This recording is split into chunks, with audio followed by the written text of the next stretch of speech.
règne vienne égale une attitude de loyauté. Le donnez-nous aujourd'hui notre pain quotidien égale une attitude dépendante de Dieu. Pardonnez-nous nos dettes égale une attitude de repentance. Ne nous induisez pas en tentation égale avec une attitude humble car le royaume est à vous égal.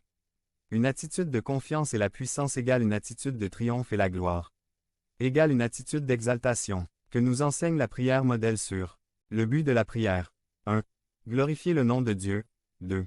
Vivez le royaume de Dieu. 3. Faire sa volonté et voici les moyens. Pour atteindre ces buts.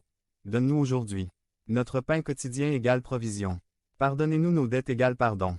Ne nous induisez pas en tentation égale protection. Avec ces méditations nous arrivons à la conclusion que la prière ne consiste pas à plier la volonté de Dieu pour qu'il réalise nos désirs, c'est le contraire, plier notre volonté pour que Dieu réalise ses désirs en moi. Si nous pensions que la prière était pour nous, nous avions tort, c'est pour glorifier le nom 481 de Dieu. Que la volonté de Dieu soit faite et que Dieu établisse son royaume en nous. La prière doit être centrée sur Dieu. JN 14, 13. Tout ce que vous demanderez au Père en mon nom, je le ferai, afin que le Père soit glorifié dans le Fils. Le but de la prière et le but de Dieu exaucant les demandes est que la gloire de Dieu soit manifestée lorsque nous prions pour que quelqu'un reçoive Jésus-Christ comme son Sauveur. Dieu répond à cette prière pour montrer sa puissance salvatrice, et lorsque nous prions pour un de nos besoins et que Dieu nous l'accorde, c'est pour montrer sa miséricorde. Prière. Seigneur, nous nous soumettons à toi, nous bénissons ton saint nom, comme il est glorieux de marcher dans ton royaume et de penser qu'un jour nous entrerons en ta présence pour toujours. Nous te remercions car notre prière ne sera plus égoïste. Maintenant nous serons humbles dans la recherche de ta volonté et, ce faisant, nous te donnerons la gloire que toi seul mérites. Si nous te glorifions, nous savons que tu rempliras nos cœurs de joie. Notre plus grande joie n'est pas de gagner des choses pour nous-mêmes, que désormais tout ce que nous demandons sera pour ta gloire, pour le développement de ton royaume, de ta puissance et de ta gloire pour toujours. Devenez membre de la chaîne et soyez un instrument de la parole de Dieu. Ne manquez pas cette opportunité d'avoir un impact sur des vies.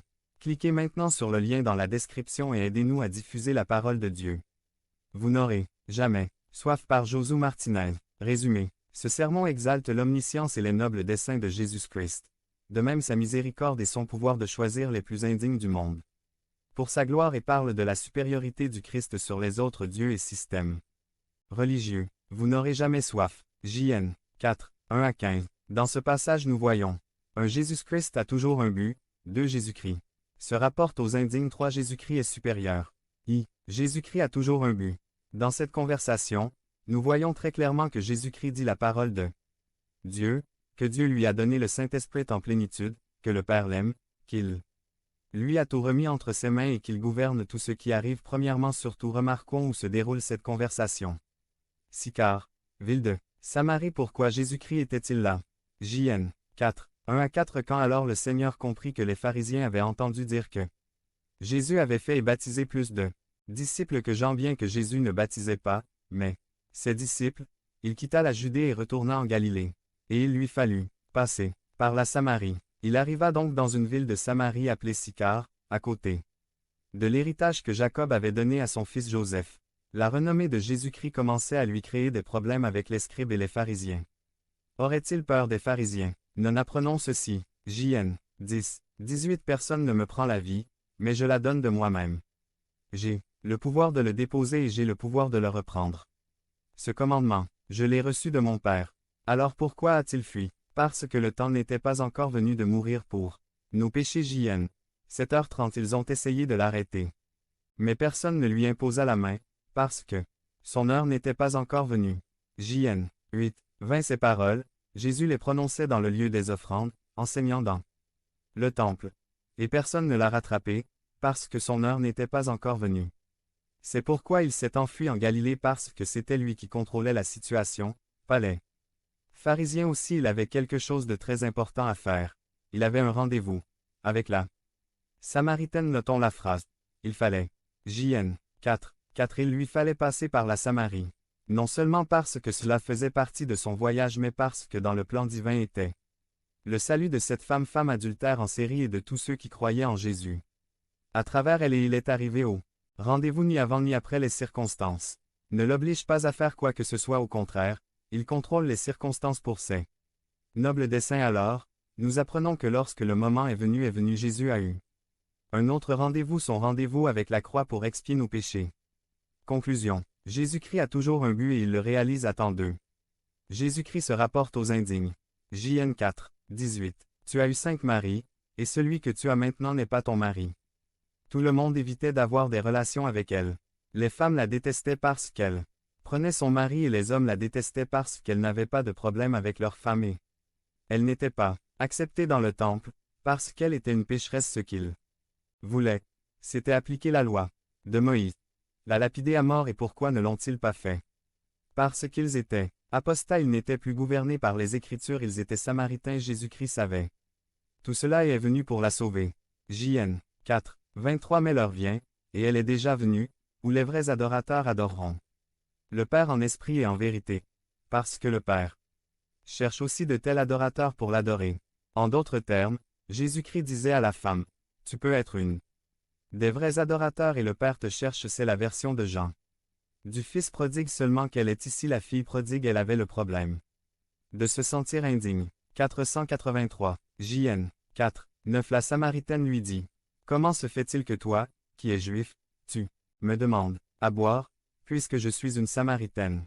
Parce que Juifs et Samaritains ne se traitent pas. » Pourquoi y avait-il cette séparation entre Juifs et Samaritains?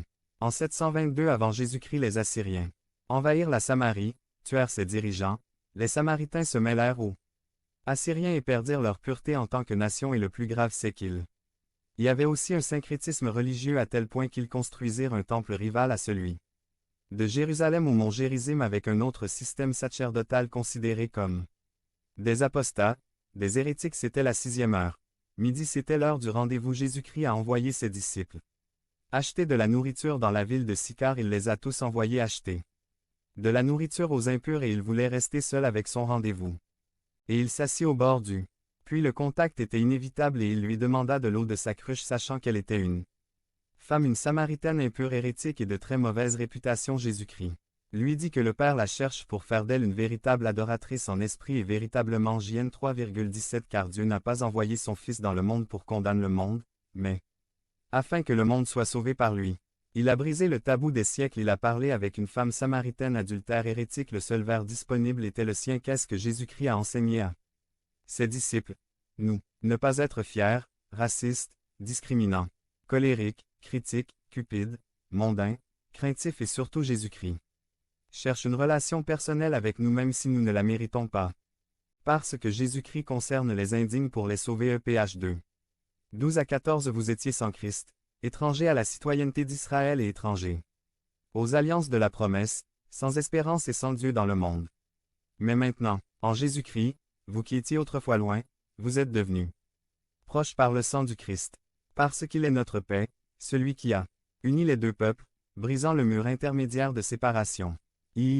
Jésus-Christ est supérieur. JN 4, 10. Si vous connaissiez le don de Dieu, et qui est celui qui vous dit, « Donne-moi à boire », tu lui demanderais et il te donnerait de l'eau vive. En d'autres termes, Jésus-Christ disait à la femme, « Que Dieu t'ouvre les yeux, afin que tu saches que tu parles au Fils de Dieu, celui qui apporte le don de Dieu et qui offre en ce moment de l'eau vive. JN 4, 11. La femme lui dit, « Seigneur, vous n'avez rien pour puiser, et le puits est profond.